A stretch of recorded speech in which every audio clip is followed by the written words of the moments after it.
Це 200. Today is day 226th of the full-scale Russia-Ukraine war. My name is Vasil Samokhvalov. We are beginning our next press opportunity, hosted by Kateryna Chuyeva, the Deputy Minister for Culture and Information Policy of Ukraine. Welcome, ma'am. I know that you have joined us to talk about the cultural legacy and the damages it has suffered, and about how the ministry of yours is dealing with the issue. I know that you have a presentation. Could you dwell on that topic, please? Welcome, colleagues. The presentation, fortunately or unfortunately, is very brief, but my key messages are relevant to the next stage, not about the statistics per se on the damaged facilities, but this fact cannot be ignored. The first figures I would like to share with you are these. As of October the 5th, the ministry has identified and verified the state of damage of 161 facilities of cultural meanings, including 23 nationally meaningful objects and 143 of valuable developments. They are not on the official list, but they are a contribution to the Ukrainian cultural life of our cities and villages. The number of the verified episodes today are the level of 540 objects and facilities, including religious buildings.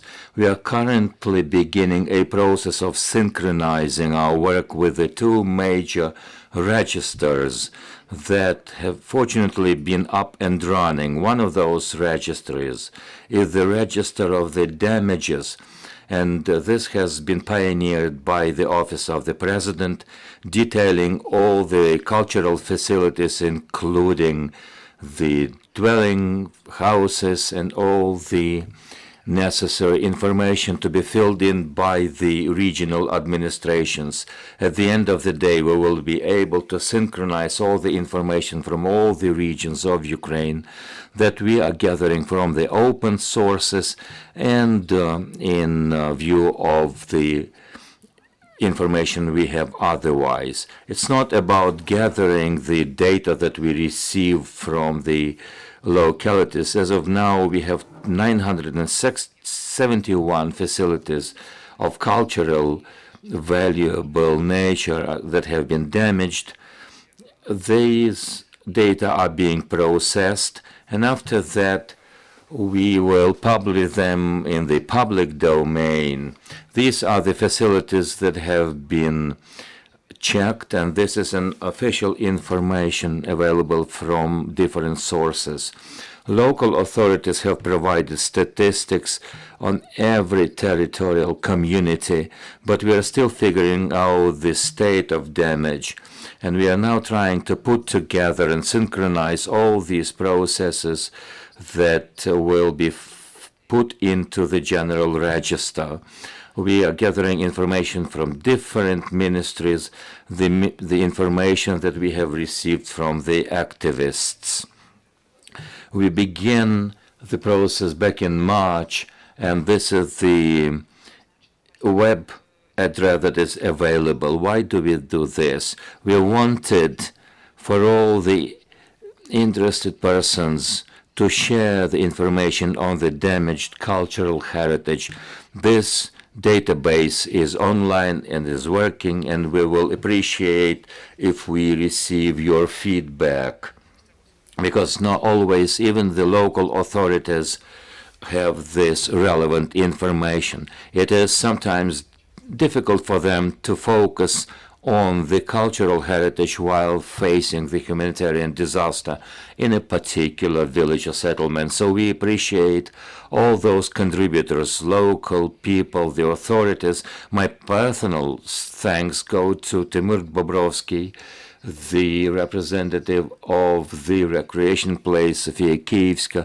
He has been helping us to bring all the data into a coherent system. This work is likely to be going on. The information that we have gathered in our database in this single and unified register of the damaged cultural facilities. Of course, people are referencing our ministry, which is good.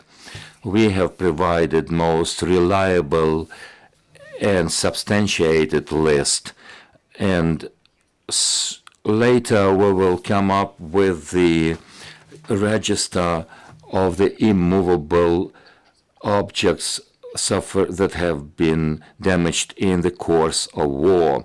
Our ultimate goal is to come up with what I will call the dossier of the damages, all the information, prehistory, historical data, and information on the damages will be added to every single dossier on every particular cultural facility. Let me remind you that archaeological sites, monumental sites in Ukraine, we have about 1,600 of those all over Ukraine.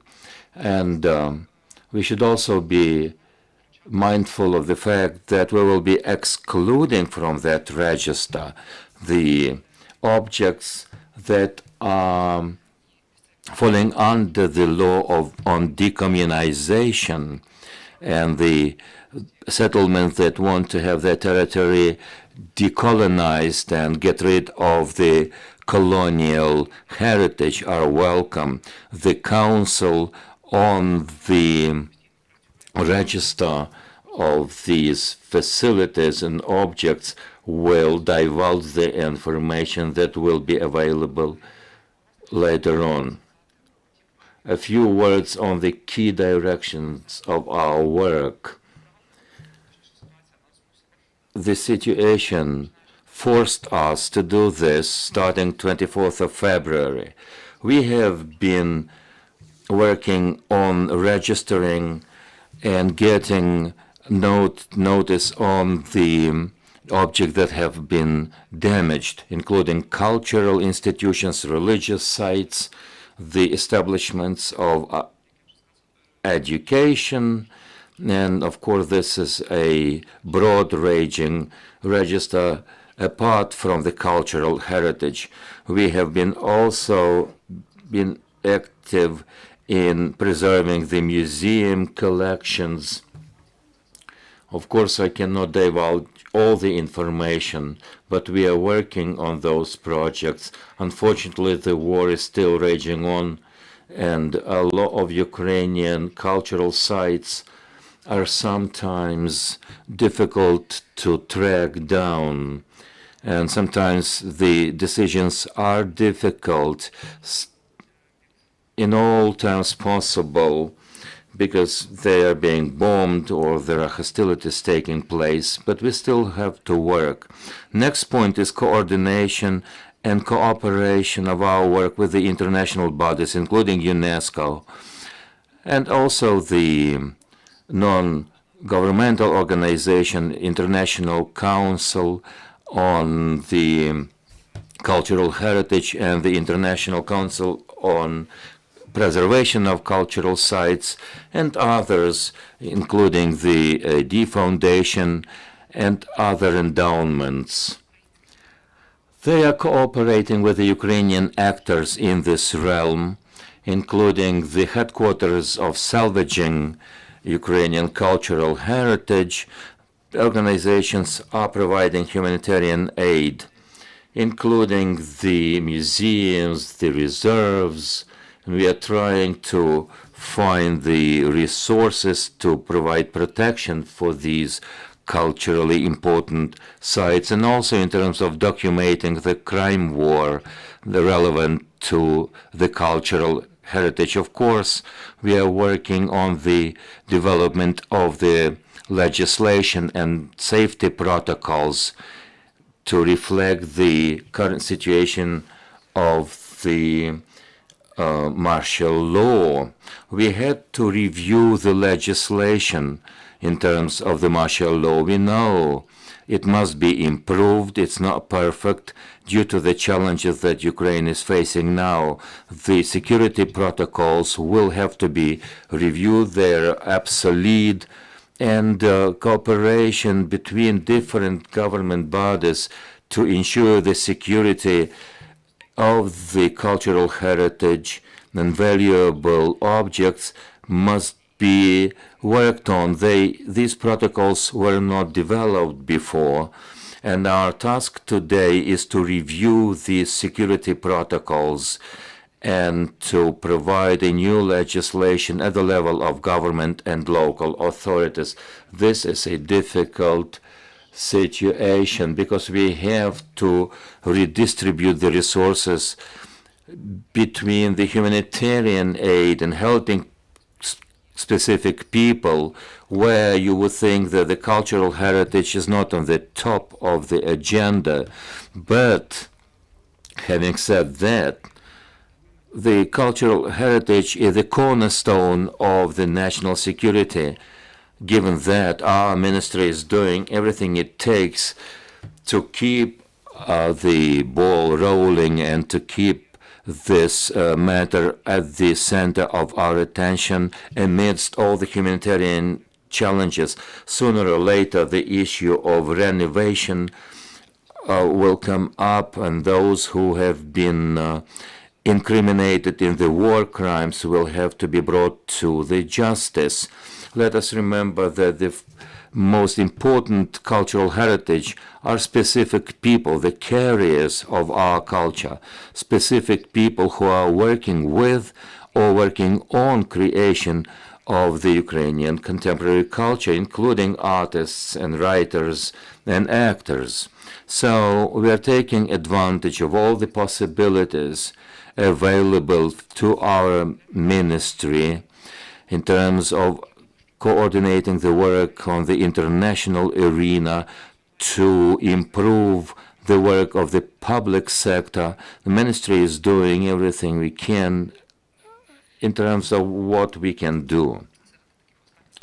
The latest news, perhaps you are aware of the fact that Ukraine has prepared a nomination of the historical downtown of Odessa to be included into the list of the UNESCO cultural heritage. We did our best in the situation that we are now in. We got all the papers ready in 3 months' time, and it was a challenge. The local people in Odessa did a beautiful work, including the city council, not without international help. Our Italian partners, our partners from Greece, have been helping us in creating this dossier, processing it, and they helped us to reflect and live up to the up-to-date demands. One thing or the other, it's a very important step for Ukraine. We will be thinking about new dossiers on other sites in Ukraine, and when the time is ripe, I will share that information with you. The UNESCO cultural site list, including the Kam'yana Могила site, the work on this particular nomination has ceased. Unfortunately, the place has been occupied by the Russian occupiers, but we'll be working on the list of the cultural heritage of Ukraine. We are communicating with the local authorities in Kharkiv, with our international partners. Hopefully, the results will be positive. One way or the other, Ukraine will treat the cultural heritage as a resource of something that, as I have mentioned, is the cornerstone of the Ukrainian identity, Ukrainian security, and also provides fantastic opportunities for the future of Ukraine, for the self-fulfillment of the Ukrainian people growing and living here in Ukraine. We will be promoting this project throughout the world as a component of our cultural diplomacy. The Ministry of Culture is very happy when our cultural heritage is presented to the broad spectrum all around the world in different countries, allowing us to make sure that Ukraine is on the map of the cultural world. It will also help us to develop qualitatively new way of cooperation with the whole world. Now I would like to brief you on what is available on the slide. The colleagues must take notice of our electronic address on the damaged cultural sites. Let me say a few words on the challenges and the vision for the future. I have mentioned a few of the challenges. The questions related to the cooperation of the bodies of government when we talk about the protocols of the security and preservation of the cultural heritage of Ukraine. Ukraine has been very active on the international stage, investing time and effort into the future efforts. This helps to develop our dialogue with international friends and partners. Not only are we asking for help, we also suggest new forms of cooperation after the war. This also provides a possibility for Ukraine to grow culturally and to open new doors, not only for our country, but new opportunities for our friends and countries. We have confronted a situation where the management of the cultural heritage must be started anew. The renovation of our team. You might know that we have seen new personnel. There will be a new person appointed for the position of the head of the cultural department. Natalia Wojciechuk is a colleague who headed the work of the reserve elsewhere. She is now working on the logistics and legislation. She will be working on the routine procedures that sometimes are not on our radars, but they are very important in our workings. We are talking about different permissions, permits for archaeological work, restoration activities. Hopefully, very soon we will see a new quality of this kind of work without the delays that we have experienced so far. We will be working in a fast-track format with the new people on our team. In general, the strategy and the new basis of the government policy and state policy in the cultural sphere will be shared with the public.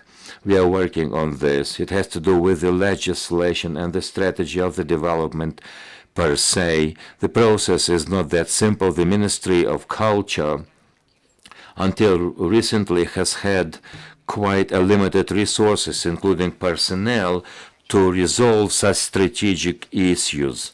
Although the ministry has been called to form and shape such policies, but our workload has been immense, and as far as the permits and legislation work has been slow, because this policy shaping functions has not been manned enough. We are working in this to reload this kind of work. The war has meant that there must be some adjustments, but the functions are still there in the realm of our ministry. We have decided not to divulge these functions. In fact, what we are doing here is to set up a new body as the central government body. Let me conclude with a couple of words on the continuation of our work with the international partners.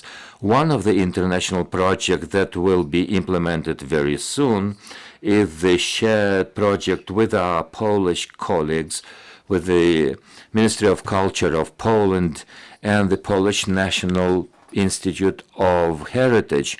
It has to do with the monitoring of these cultural sites damaged in the Kiev and Chernihiv regions, taking on board the help of the experts, including experts on archaeology. Polish colleagues have had their experience in working in hotspots around the world. They know how to employ the methodology of monitoring. Ukraine has been doing it alone, but we have been sharing the expertise with our Polish friends and international colleagues. This is all I have to share with you, and I'm happy to answer the questions from the floor. As for the number of the facilities, it's clear geographically which parts of Ukraine have suffered most. Until recently, the leader was the Kharkiv region, given the fact that the territories were under constant shelling, and taking on board the information from different sources that are available, and you know the territories are under occupation and it's difficult to communicate with the local people. So Kharkiv region was leading the list. There were a lot of objects that have suffered damages in the Donetsk region, but the information in its full scale is not available. In the city of Izum, the historical center of the town has virtually been razed to the ground. A number of our colleagues have visited the place, and there was a team working there. The people from the local administration, from the historical museum, have identified a number of tracks to be worked on, including the local historical sites and the libraries. We are now challenged to get the list to track all the damaged cultural institutions. I'm afraid that the Kharkiv region will lead the list here. If you were asked to cite the most outrageous 3 examples of the damages to the Ukrainian cultural heritage, personally, not as an official, what would you mention? I'm trying to avoid such a distribution and separation between a bureaucrat and a human being. A lot of people working in the cultural sphere, of course, they are public servants, and this is not the main feature of them as a human being. I would talk about such sites as the regional children's library in Chernihiv in the street of Shevchenko 62, and this is a great building, the Ukrainian Heritage Museum. I hope that we will have positive news from there. Both our colleagues and the volunteers have agreed to help that cultural sites. This is one of the museum buildings in that part of Ukraine that was built at the turn of the centuries that housed the state children's library. The building has been seriously damaged, and there must be some emergency work to be implemented there. In terms of architecture, this is an amazing piece of work, and it's also a symbolic building. Second point, I would venture to mention the Mariupol Drama Theater. The value of the building itself is not as symbolic as the whole humanitarian situation around it. Third point, I'm honest with you, I find it difficult to cite a specific outrageous instance. You know, all these buildings have been targeted at the Grigory Skovoroda Museum with the so-called Polovetska Baba monuments. They were sitting there in the open air. They must be protected. They were damaged the collateral damage. Of course, I find it difficult to cite a specific venue.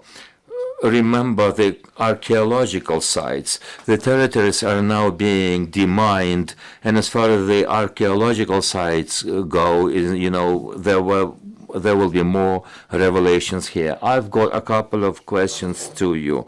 Do you have any information on the heritage that has been damaged in the temporarily occupied territories? Could you cite a couple of examples? Secondly, do you know how many personnel working in museums and libraries have died, and the intensity of shelling of the cultural sites as compared to the beginning of the war? And lastly, what will the future look like for these sites? The first question on the temporarily occupied territories. The situation, as you will understand, is very difficult and very different in different regions of Ukraine. We, of course, focused on specific territories, including Crimea. The examples are well known, the Bakhchisarai region and other sites of UNESCO cultural list. Of course, these objects have not entered yet the endangered sites, but we are working on that. We have been working on that since the war broke out in 2014. There is a gray zone where archaeological sites are being damaged, and there were shellings of, for example, Donetsk Regional Local Culture Museum. So the situation was very bad until even before 2022. Now all these damages have been available online now, including the Mariupol Drama Theater. But a detailed picture on Mariupol itself or damaged sites in the places where hostilities are still going on, it's very difficult. All these cities, small villages, belong to particular historical areas, and the ruins there are innumerable. There are legions of them. Only after the war has ended will we be able to keep track of everything. So it's difficult for me to suggest any particular figure on the damaged property, but I know that there were places like Izium where the shelling was intense. You can imagine that if the 80% of the city has been razed to the ground, there is no hope for cultural sites. In Svetogirsk, for example, we know the damages, which leads me into the second point of yours. As for the casualties, we know 2 of our people that have died. The director, and it was published, the director of the Svetogirsk facility. And recently we have learned about the date of the other place, both the natural reserve. We know that the museum personnel and people working for the cultural sector are still in the Ukrainian military or have joined the military as volunteers. The only thing we have is to hope for them to come home alive and well. They are heroes of Ukrainian people. What was your third question? The intensity of shelling and hitting the cultural facilities.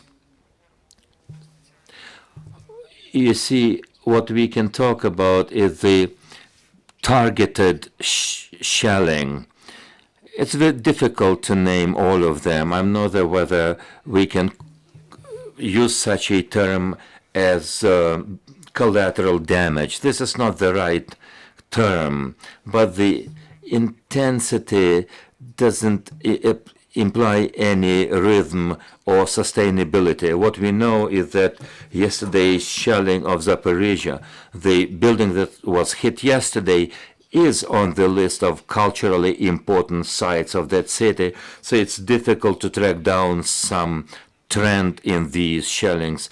It's either collateral damage or the result of terrorizing the civilians of the Ukrainian cities. As for your fourth point, this is where I started off today's briefing.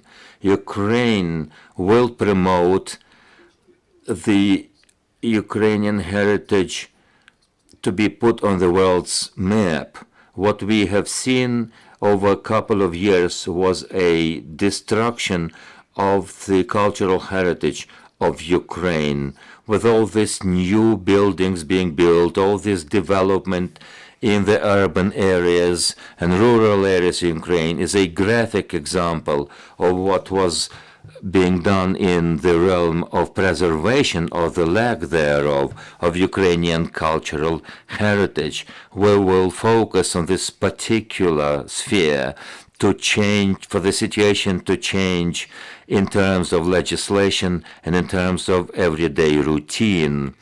Hopefully, we will be a fully fledged member of the European Union. We will have to bring our activities in line with the best practices of the European countries. So we'll have to look into the best practices. We will take them on board. And of course, this will be our priorities as a government body, and will be a priority, hopefully, for the local authorities as well as for the public sector and NGOs, where the words, the cultural heritage of Ukraine will be taken seriously as a cornerstone of the Ukrainian security. You mentioned the 9 newly found sites that have been damaged. You also mentioned the demining activities.